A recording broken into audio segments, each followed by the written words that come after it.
사사 19장 1절에서 15절까지 말씀이 되겠습니다. 494장입니다. 다윗은 압살롬과 전쟁에 임하는 요압과 아비새와 이때와 모든 군 지휘관들에게 압살롬을 죽이지 말고 너그러이 대우해달라고 부탁을 합니다. 그러니까 죽이지 말고 어찌하든지 생파여 내게로 데리고 와달라 이렇게 부탁한 겁니다.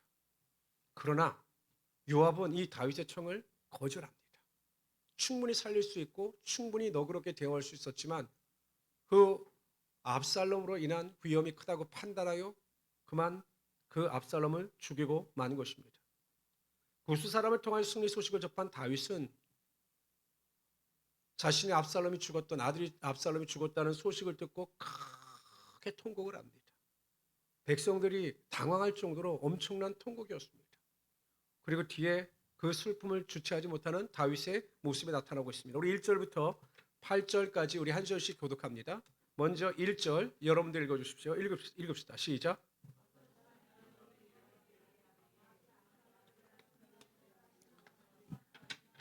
왕이 그 아들을 위하여 슬퍼한다 함이 그날의 백성들에게 들리매 그날의 승리가 모든 백성에게 슬픔이 된지라.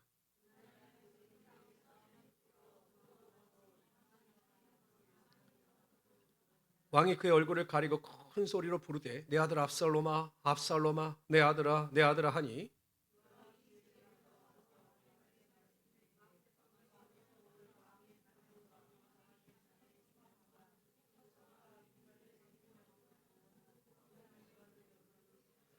이는 왕께서 미워하는 자는 사랑하시며 사랑하는 자는 미워하시고 오늘 지휘관들과 부하들을 멸시하심을 나타내심이라.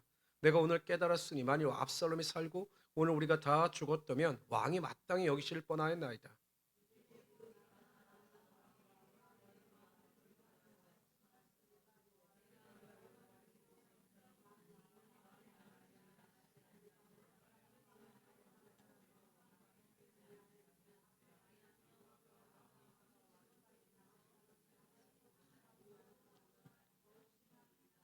왕이 일어나 성문에 앉으며 어떤 사람이 모든 백성에게 말하되 왕이 문에 앉아있다 하니 계신다 하니 모든 백성이 왕 앞으로 나아오니라.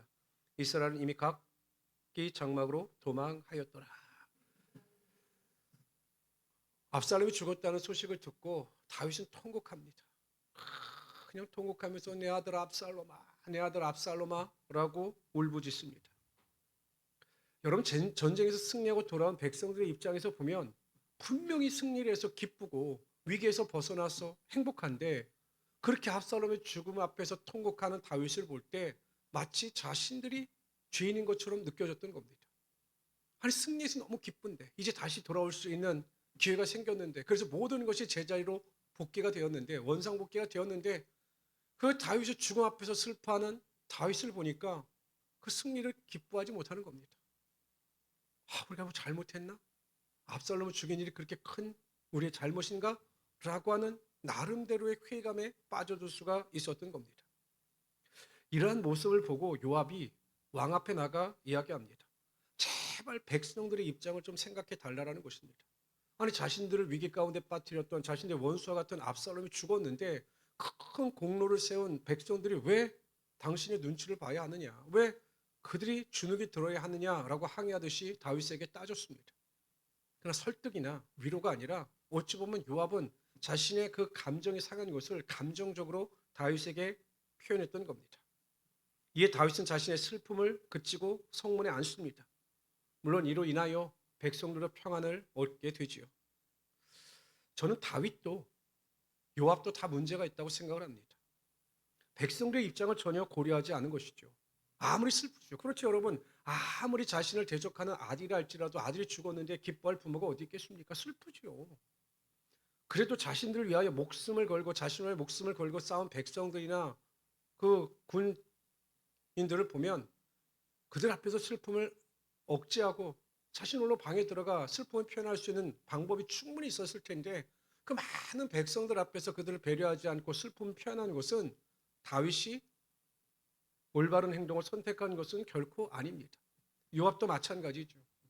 다윗이 그렇게 통곡하고 슬퍼할 때 아비로서 아들을 잃은 그 슬픔에 정말 크구나라고 공감을 하고 그 다윗을 위로하는 입장에서 충언을 들었더라면 훨씬 더 효과적으로 자신의 생각이 전달되었을 텐데 요압도 기분이 나빴다는 겁니다. 너무 나빴던 거예요. 그래서 위협을 하듯이 우리가 그럼 다음부터는 당신을 우리가 쫓아다니지 않겠습니다라고 하는 그 방법을 쓰고 있는 겁니다. 히브리서 4장 15절에 이런 말씀이 나옵니다. 다 같이 한번 읽어봅시다. 읽습니다. 시작. 우리에게 있는 대제사장은 우리의 연약함을 동정하지 못하실 리가 아니요 모든 일에 우리와 똑같이 우리의 연약함을 동정하신다라는 겁니다. 우리의 모든 연약함을 다 이해하신다라는 거예요. 근데 이게 개역 개정이거든요. 근데 이 개역 성경을 개정하는 것이 개역 개정입니다. 그런데 이 개역 성경, 이 개정으로 바뀌기 전에 원래 우리가 예전에 갖고 있던 성경은 이 본문을 어떻게 이야기하고 있냐면 우리에게 있는 대제사장은 우리의 연약함을 체휼치 아니하시는 분이 아니다. 체휼이라고 하는 그 단어를 씁니다. 이 체휼이라고 할 때 이 체자가 몸체자입니다. 그리고 휼은 불쌍히 여길 휼입니다. 그러니까 이 체휼이라고 하는 단어를 어떻게 해석할 수 있냐면 몸소 경험하여 그 마음을 깊이 이해한다라는 거죠. 그러니까 예수님께서 우리를 체휼하신다라고 하는 것은 예수님께서 육신을 입고 이 땅에 오셨지 않습니까? 우리와 똑같이 육신의 한계를 느끼셨지 않습니까? 배도 고프시기도 하셨고 또한 그 죽은 나사로를 보시면서 슬퍼하시기도 하셨습니다. 그러니까 육체의 한계의 고통을 인카네이션 성육신 하셔서 충분히 경험하신 겁니다. 그래서 우리 인간을 충분히 이해하시고 용납하시고 용서하실 수가 있었다라는 거죠. 이게 동정이라고 하는 단어는 불쌍해서 가엾게 여기는 감정이 아니라 이 동정이라고 하는 이 단어는 우리를 충분히 공감하시고 우리를 이해하신다라고 하는 의미인 겁니다. 여러분 예수님께서요. 베드로가 뭐라고 이야기합니까? 와서 나를 치면 여기는 너희들이 다 흩어질 것이다 라고 말씀하실 때 베드로는 자신이 옥에까지도 쫓아가고 죽는 데까지 쫓아가겠다라고 그렇게 이야기를 합니다. 그때 예수님께서 뭐라고 말씀하시냐면 네가 닭 울기 전에 나를 3번 부인할 것이다 라고 말씀하셨습니다. 그러나 네가 나를 배반할 것이다 라고 하실 때 그 어조는 단호하고 책망의 어조가 아니라 충분히 그럴 수 있다라고 이해하는 어조로 그 베드로에게 말씀하셨던 거죠. 공감인 겁니다. 내가 마음은 원이로되 육신이 연약하여 분명히 나를 부인하고 배반할 것이다 라고 예수님께서 말씀하셨던 겁니다. 제가 왜 이런 말씀을 드리냐면 성도들은 누군가의 관계에서 성숙한 성도일수록 공감을 합니다. 그러니까 저 사람이 어떠한 행동하고 어떠한 말을 할 때 내 입장에서 내 주관적인 생각과 판단을 가지고 그 사람을 비판하거나 정죄하는 것이 아니라 그 사람이 왜 그러한 말을 할 수밖에 없었는가 공감하려고 노력할 때 비판과 정죄가 아니라 긍휼과 자비와 이해의 마음을 가지고 나간다는 거죠. 우리 흔히 이렇게 이야기합니다. 나는 예수 그리스도를 닮아가는 삶을 살고 싶습니다라고 하는 고백을 합니다. 사도 바울은 내가 그리스도를 본받는 자와 같이 너희는 나를 본받는 자가 되라 이렇게 말씀하셨습니다. 그러니까 우리가 예수 그리스도의 작은 제자로서 살아간다라고 할 때 항상 우리는 예수께서 우리를 긍휼히 여기시며 공감하셨던 것처럼 우리 또한 다른 사람을 이해하고 공감하고 배려하는 데 최선을 다하며 살아갈 수 있어야 하는 것입니다. 이것이 성숙한 성도의 모습인 겁니다. 우리가 어떤 신앙생활 할 때 여러분 나 혼자 신앙생활하면 어렵지 않아요. 그렇지 않아요? 뭐 나 혼자 뭐 집에서 성경 보고 인터넷으로 예배 드리고 혼자 뭐 예배하면 별 문제 없습니다.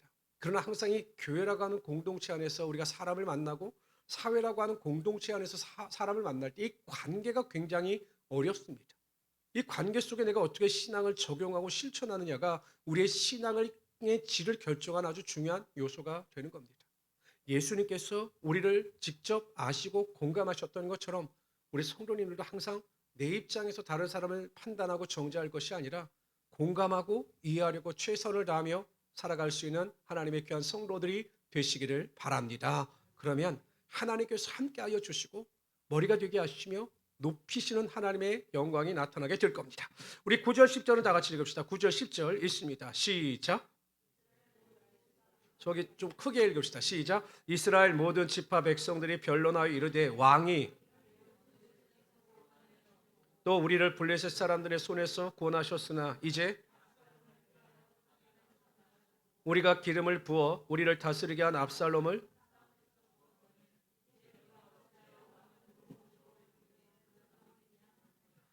이스라엘 민족들이요, 압살롬이 죽자 여론이 갑자기 확 바뀝니다.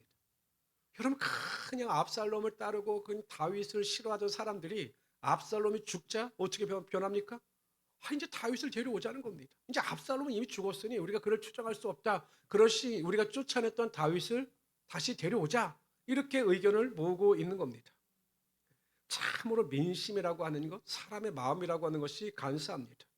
아니, 어제까지 압살롬을 추앙하던 사람들, 압살롬이 자신의 왕이라고 인정하던 사람들, 자신들이 기름을 부었던 사람들이 아니, 압살롬이 죽자 이제는 다윗을 다시 불러와서 왕으로 세우자라고 이야기를 합니다. 여러분, 이거 인간의 본성입니다. 여러분, 생각해 보십시오. 예수님께서 예루살렘에 입성하실 때 수많은 사람들이 호산나 다윗의 자손이여 라고 외치면서 예수님을 환영했습니다. 마치 예수님께서 구원자로 오신 것처럼 그를 인정하는 것처럼 보였습니다. 그 나중에 여러분, 빌라도가 예수님과 그 바라바를 놓고 이 두 사람 중에 누구를 내어놓기를 원하느냐라고 할 때 모든 사람들이 다 바라바 바라바 외쳤습니다. 예수님께서 입성하실 때 그렇게 예수님을 외쳐 불렀던 그 사람들이 순식간에 바라바를 원하고 예수님을 십자가에 못 박아 죽게 하라 이렇게 요청했던 거죠. 이것이 인간의 본성입니다. 얼마 전에 그 미국에 있는 그 제가 잘 아는 친한 선배 목사로부터 전화가 왔어요. 요즘에는 왜 이렇게 저한테 성도들은 저에게 전화하고 신방 받으세요 해도 우리 성도님들은 저를 너무나 사랑하셔서 목사님 힘드시니까 힘들게 하지 말자 이렇게 연락을 안 하시는데 요즘 이렇게 목사님들이 저에게 전화를 해서 저를 힘들게 합니다. 막 상담하고 막 힘들게 하고 막 1시간씩 이야기를 합니다. 근데 이분들이 저에게 전화가 왔어요. 무슨 일이야 형 그랬더니 아무리 내가 하소연하고 싶어도 하소연할 데가 없어서 너밖에 없어서 내가 전화한다. 이 카톡이라는 게 안 좋더라고. 옛날에 국제전화하면 전화오기 많이 나올까 봐 빨리 끊었는데 카톡은 이게 무료니까 1시간씩 해도 뭐 상관이 없더라고요. 그러니까 이제 이야기를 하는 겁니다. 또 무슨 일인데? 라고 물어봤더니 너무 힘들다는 거예요. 지금 저희가 사역하고 있는 지역이 이제 한 5년 됐는데 다른 지역으로 옮겨가고 싶다라는 것입니다. 또 왜 그러냐고 제가 물어봤더니 가장 친하고 자신의 마음을 나누었던 안수 집사가 어느 날 갑자기 사람이 돌변해서 자신을 비난하고 우리말로 하면 뒤에서 칼을 등에 꽂았다는 거예요. 너무 힘들다는 겁니다. 어떻게 그럴 수가 있느냐고. 내가 자기에게 한 게 얼마나 많은데 나에게 이럴 수가 있느냐. 막 그냥 저에게 하소연을 하는 겁니다. 그때 조심해야 합니다. 형, 예수의 마음으로 품어. 이렇게 말하면 안 되거든요. 그래서 충분히 공감을 해줬죠. 뭐 그럴 수도 있겠다. 왜냐하면 뭐 그런 일을 당하면 사람이 얼마나 스트레스를 받겠습니까? 믿었던 사람에게 대한 배반의 스트레스가 굉장히 높거든요. 그런데 이제 어느 정도 이제 제가 감정이 좀 이렇게 잦아든 것 같아서 제가 그렇게 이야기를 했습니다. 목사에게 있어 가장 큰 덕목은 내가 목회라 보니까 참는 것밖에 없더라. 그리고 내가 예수님을 보면 참을 수 있게 되더라 이야기를 했습니다. 사람을 보면 항상 사람에게는 실망뿐입니다. 기대가 크면 실망도 크지요. 목회자가 성도들에게 거는 기대가 크면 성도들에 대한 실망도 크고 성도들도 목회자에 대한 기대가 크면 목회자 또한 실망도 크기 마련입니다. 근데 우리가 예수님을 생각하면 충분히 인내할 수 있고 예수님을 생각하면 충분히 모든 것을 극복하며 살아갈 수 있게 되는 겁니다. 히브리서 12장 2절에 보면 이렇게 말씀하십니다. 믿음의 주요 또 온전케 하시는 인 예수를 바라보자. 그는 그 앞에 있는 기쁨을 위하여 십자가를 참으사 부끄러움을 개의치 아니하시더니 하나님 보좌 우편에 앉으셨느니라. 항상 우리의 믿음의 눈은요 세상이나 사람이 아니라 예수 그리스도께 고정되어 있어야 하는 것입니다. 오늘 찬양의 가사처럼 예수께서 나의 산 소망이 되실 때 우리가 그 소망으로 말미암아 세상에서 사람들로 인하여 당하는 그 상처를 능히 이기고 예수 그리스도의 마음을 가지고 섬김의 모습을 보이며 살아갈 수 있게 되는 거죠. 저는 우리 모든 성도님들이 항상 사람이나 환경이나 조건이 아니라 예수 그리스도께만 소망을 두고 믿음 안에서 승리하며 살아갈 수 있는 하나님의 귀한 성도들이 되시기를 주님의 이름으로 축원합니다. 그래도 여러분 사람들이 다윗을 그리워하는 이유가 있었습니다. 그래도 다윗이 우리의 왕이다라고 다윗을 인정하는 이유가 있었습니다. 그것은 9절입니다. 우리 9절 다 같이 한번 읽어봅시다. 9절 읽습니다. 시작. 이스라엘 모든 지파 백성들이 변론하여 이르되 왕이 우리를 원수의 손에서 구원하여 내셨고 또 이제 다윗의 은혜를 기억하고 있었던 겁니다. 우리를 원수의 손에서 블레셋의 손에서 구원해 낸 기억이 있고 우리가 경험이 있다라고 이야기합니다. 자신들에게 베풀었던 다윗의 사랑과 은혜를 그래도 그들은 마음속에 새기고 있었던 거죠. 우리가 하나님의 사랑 안에서 멀어지지 않기 위해서는요, 항상 하나님의 은혜에 대한 뜨거운 경험이 있어야 합니다. 우리가 신앙이 항상 좋을 수는 없어요, 여러분. 그렇잖아요? 제가 여러분 신앙이요, 우리 성도들 신앙을 보면 항상 이렇게 상승 곡선을 이렇게 타고 올라가는 성도들이 얼마나 될까요? 항상 신앙이 매일 성장하고 성숙하여 그냥 끝까지 이 상승 곡선을 그리는 성도들의 신앙은 우리 교회 빼고는 별로 없습니다만 없어요. 항상 신앙이 이렇게 굴곡이 있습니다. 오르락 내리락 합니다. 그런데 어떤 성도는 올라갔다 내려갈 때 끝없이 내려갑니다. 올라와야 되는데 올라오지 못하는 성도들이 굉장히 많아요. 그러나 올라갔다 내려왔다 이 굴곡이 작은 성도들이 있습니다. 올라갔다 잠깐 내려왔다 다시 올라가는 성도들이 많아요. 신앙이 끝없이 나락하고 추락할 때 그럼에도 불구하고 다시 일어서는 성도들의 특징을 보면 그들은 하나님을 통한 뜨거운 은혜에 대한 경험이 있는 사람들입니다. 힘들어도 어려워도 고통스러워도 과거에 하나님의 은혜를 경험했던 사람들은 다시 오뚜기처럼 일어납니다. 하나님의 은혜로 일어서게 되어 있는 겁니다. 제가 잘 아는 목사님이요, 지금 이제 꽤 연세가 되셨는데 그 집안에 예수 믿는 사람들이 한 사람도 없어요. 근데 그분이 목회자가 되셨습니다. 저는 궁금하면 못 찾는 성격입니다. 그래서 길을 가다가도 뭐 이렇게 사람들끼리 막 다투고 있으면 가서 물어봅니다. 왜 싸우냐. 그러니까 너무 궁금해서 이 목사님에게 제가 여쭤봤어요. 아니 목사님은 가정에 예수 믿는 분이 한 사람도 없는데 어떻게 목회자가 되셨습니까? 라고 제가 여쭤봤습니다. 이분 시골 출신이거든요. 근데 그분이 저에게 이야기를 해주십니다. 시골에서 고등학교를 다닐 때 친구가 이 목사님을 전도한 겁니다.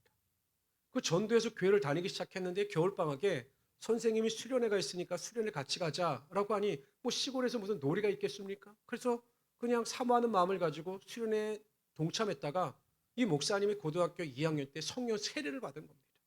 방언을 받고 성령 충만을 받은 겁니다. 근데 고등학교를 졸업하고 사회생활 하면서 점점 믿음에서 멀어졌죠. 사회생활 하면서 술도 마시게 되고 담배도 피우게 되면서 그 품었던 경험했던 하나님의 은혜에서 점점 멀어진 겁니다. 근데 이상하게도요, 그렇게 세상 속에 살아가면서도 그 마음속에 항상 어떠한 마음이 있었는가 하면 나는 언젠가 돌아가야 하는데 라고 하는 그 마음이 있으셨다라는 겁니다. 그러다가 삶의 직장에서 퇴직을 하게 되고 누명을 쓰고 퇴직하게 되고 그 경제적으로 어려움에 직면하게 될 때 다시 예전에 그 고등학교 때 수련했던 받았던 그 은혜를 기억하고 믿음 안에서 회복되어 주님께 돌아올 수 있었다라고 고백을 하셨습니다. 바로 그거예요. 우리가 하나님을 뜨겁게 만나고 하나님을 경험한 그 은혜를 경험한 성도들은요, 삶의 환경이 어떠하든지 간에 반드시 돌아오게 되어 있고 더 뜨거운 하나님의 은혜와 능력을 경험하게 되어 있는 것입니다. 기도의 은혜를 경험한 사람들은 절대 기도의 자리를 떠나지 않아요. 잠시 잠깐 떠날 수 있지만 기도를 통해서 하나님의 음성을 듣기도 하고 기도를 통해서 기도 응답을 경험한 성도들은 반드시 기도의 자리에 나오게 되어 있습니다. 내 기도를 들어주시고 응답하시는 그 하나님의 은혜를 사모하면서 반드시 기도의 자리에 나와 여러분들처럼 기도함으로 하나님의 능력을 맛보게 되어 있는 겁니다. 예배의 은혜를 경험한 성도들은 항상 예배를 사모하게 되어 있습니다. 그 예배 때마다 그 모임 가운데 보여주신 하나님의 임재와 찬양의 임재를 경험한 은혜를 경험한 성도들은 반드시 그 예배를 기억하고 나와 그 예배를 통해서 회복되어지는 하나님의 능력을 맛보게 되어 있는 거죠. 말씀의 은혜를 경험한 성도들은 말씀을 통해서 또한 회복의 은혜를 경험하기도 하는 것입니다. 성도 여러분, 말이 아니라 하나님의 은혜를 우리가 몸소 영적으로 체험할 수 있어야 합니다. 그러면 반드시 하나님께서 우리를 높여주시고 하나님의 은혜와 능력 가운데 살아갈 수 있게 하여 주시는 거죠. 요한계시록에 보면 소아시아 7교회에 대한 책망이 나오죠. 첫 번째 교회가 에베소 교회입니다. 에베소 교회는 이단을 내쫓기도 하고 굉장히 모범적인 교회였습니다. 근데 예수님께서 에베소 교회를 책망하는 원인 중에 하나가 무엇입니까? 첫사랑을 회복하라는 것입니다. 에베소 교회는 첫사랑의 은혜가 뜨거운 교회였습니다. 항상 그 첫사랑을 받아들이고 그 놀라운 은혜와 능력을 경험했던 교회였지요. 바로 그 은혜를 기억하고 첫사랑의 은혜의 자리로 다시 나가라, 이렇게 권면하고 있는 것입니다. 우리 모든 성도님들은 내가 받았던 그 은혜의 자리를 항상 기억하시고 그 은혜의 자리에서 멀어지는 자들이 아니라 항상 은혜의 자리를 찾아서 그 자리 가운데 하늘의 놀라운 은혜와 능력을 맛보며 살아갈 수 있는 하나님의 귀한 성도들이 되시기를 주님의 이름으로 축원합니다. 우리 11절부터 15절까지 읽도록 하죠. 11절 제가 읽겠습니다. 다윗 왕이 사독과 아비아들 두 제사장에게 소식을 전하여 이르되 너희는 유다 장로들에게 말하여 이르기를 왕의 말씀이 온 이스라엘이 왕을 왕궁으로 돌아 모셔오자 하는 말이 왕께 들렸거늘 너희는 어찌하여 왕을 궁으로 모신 일에 나중이 되느냐.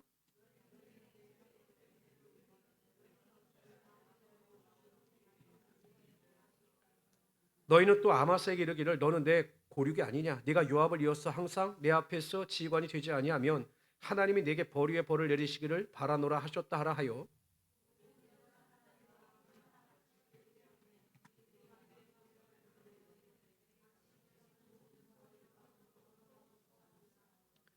우리 15절 다 같이 읽자. 시작.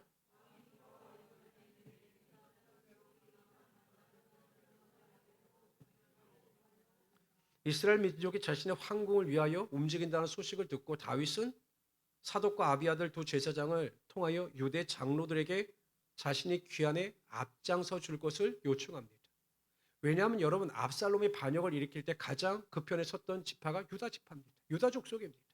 그러니까 유다 족속이 자신의 편에 서야 이스라엘 지파들도 자신을 따를 것을 염두에 두고 다윗이 유다 장로들에게 먼저 나를 황궁 돌아온 일에 너희들이 앞장서 달라라고 부탁을 한 것입니다. 그 여론을 위해서 그렇게 한 거죠. 또 오늘 본문에 보면 압살롬의 군장이었던 아마사에게 요압을 대신하여 자신의 군장이 되어줄 것을 요청합니다. 이것도 왜 아마사를 세웠느냐? 자신에게 그렇게 불쾌하게 대하는 그 요압을 견제하기 위해서 그 아마사를 군장으로 세우려 했던 것으로 보입니다. 참 똑똑한 것 같죠. 지혜로운 것 같죠. 모든 것을 자신이 완벽하게 계획하고 주도하는 다윗의 모습을 보게 됩니다. 그러나 문제는 그 안에 하나님에 대한 갈망, 하나님에 대한 절대적인 도움이 없었습니다. 여러분, 우리가 처음 다윗이 시글락성에서 사울 왕의 죽음의 소식을 들었을 때 먼저 한 일이 무엇이냐면 하나님께 대하여 기도했습니다. 하나님, 제가 유다 땅으로 지금 올라가야 합니까? 라고 물었습니다. 아니 여러분, 유다 땅에 올라가는 거 당연한 일이잖아요. 왜냐하면 사울 왕이 죽었는데, 자신을 해하려고 하는 자가 죽었는데, 그러면 그 다윗이 그냥 올라가는 것은 당연한데 다윗은 하나님께 여쭙니다. 당연하지만 당연한 그 일에 대해 하나님께 기도합니다. 올라갈까요? 하나님께서 올라가라고 말씀하십니다. 그래서 또 구체적으로 묻습니다. 어디로 올라갈까요? 헤브론 성으로 올라가라 라고 하나님의 음성을 듣고 올라갔을 때 하나님께서 헤브론 성에서 다윗을 유다 지파의 왕으로 세워 주셨던 거죠. 근데 그런 모습이 전혀 나타나고 있지 않아요.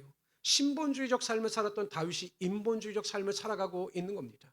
하나님께 묻고 지혜를 구하고 하나님의 인도하심과 보호하심을 구하는 것이 아니라 자신의 생각이 하나님의 계획보다, 하나님의 뜻보다 먼저 앞서가고 있는 것입니다. 다윗은 자신의 지혜와 능력이 아니라 먼저 하나님의 뜻을 구해야 했습니다. 제가 언제 어떻게 그 이스라엘 땅으로 올라가는 것이 좋겠습니까? 라고 물었더라면 하나님은 가장 좋은 해답을 그에게 알려주셨고 가장 완전하게 그 땅으로 인도하여 주셨을 겁니다. 근데 자신의 생각대로 했다가 나중에 이제 아마사 때문에 또 문제가 생겨서 또 반란이 일어납니다. 세바의 반란이 일어납니다. 결국 인간적인 방법으로 최선의 선택을 한 것 같았지만 최악의 악수를 두고 마는 그 우를 범하고 말았던 거죠. 우리가 잘 알고 있는 에스라 선지자가 포로로 잡혀갔다가 그 아다사스다 왕 때 귀한 명령을 받게 됩니다. 근데 이 에스라는요, 아닥사스다 왕에게 굉장히 인정을 받는 사람이었습니다. 그래서 무엇인지 구하면 다 그 왕이 허락해 주는 사람이었습니다. 그런데 이 수천 킬로의 길을 가려고 하니까 두렵지요. 어린 아이들과 그 군사의 도움을 받지 못하고 일반 백성들이 그 광야길을 간다고 하는 것은 굉장히 위험한 상황이었습니다. 그런데 아다사스다 왕에게 요청하면 충분히 왕이 그 청을 들어줄 그런 상황이었거든요. 근데 에스라는 그 신앙적인 자존심 때문에 못하는 겁니다. 매일 아닥사스다 왕에게 하나님을 증거했습니다. 하나님은 전지전능하신 하나님인데 자신의 삶을 의지하는 모든 자들에게 하나님은 선한 손길을 베푸시는 하나님이시다라고 증거를 했습니다. 근데 막상 자신이 위기에 빠졌을 때 왕에게 그런 하나님을 의지하지 아니하고 왕을 의지하는 모습을 보이는 것이 너무나 부끄러웠습니다. 그래서 어떻게 합니까? 이스라엘 백성들을 아하와 강가로 다 모이게 한 다음에 하나님께 금식 기도를 하고 하나님의 절대적인 도움을 구하였습니다. 그때 하나님께서 그 손길 가운데 그들을 안전하게 이스라엘 땅으로 인도하여 주셨던 거죠.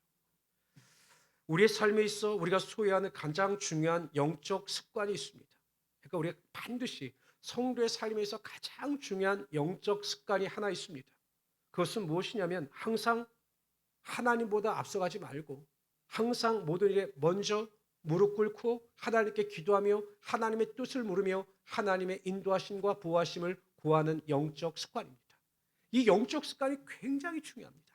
아무리 바빠도. 여러분 우리 속담에 그런 속담도 있죠. 돌다리도 두들겨보고 건너라라고 말하고 있습니다. 아무리 우리가 급하고 아무리 당연한 일이 할지라도 반드시 우리는 먼저 짧은 순간이라도 하나님의 뜻을 물으며 하나님께 기도해야 하는 것입니다. 여러분 느헤미야가 그 왕이 뭐라고 이야기합니까? 내가 너를 위하여 무엇을 해줄까? 라고 물을 때 그 잠깐 순간에도 먼저 하나님께 기도했습니다. 지혜를 달라고 뜻을 구할 수 있는 은혜를 달라고 기도했을 때 하나님께서 가장 지혜로운 말을 할 수 있는 은혜를 베풀어 주셨던 거죠. 우리 성도님들은 앞서가는 신앙이 아니라 기도하고 하나님의 뜻을 쫓아 살아가시는 하나님의 인정하시는 가장 믿음의 성도들이 되시기를 주님의 이름으로 축원합니다. 뭐 금요기도에 나오신 분들은 다 그런 분들이기 때문에 제가 걱정하지 않지만 혹 그렇지 않은 분들이 있다면 가정에서 예배 드리거나 또 참석하지 못하는 분들이 있다면 기도가 나의 삶의 최고의 우선순위가 됩니다. 이렇게 고백하시면서 살아가시는 하나님의 귀한 성도들이 되시기를 주님의 이름으로 축원합니다. 기도합시다. 조시 하나님, 오늘도 우리가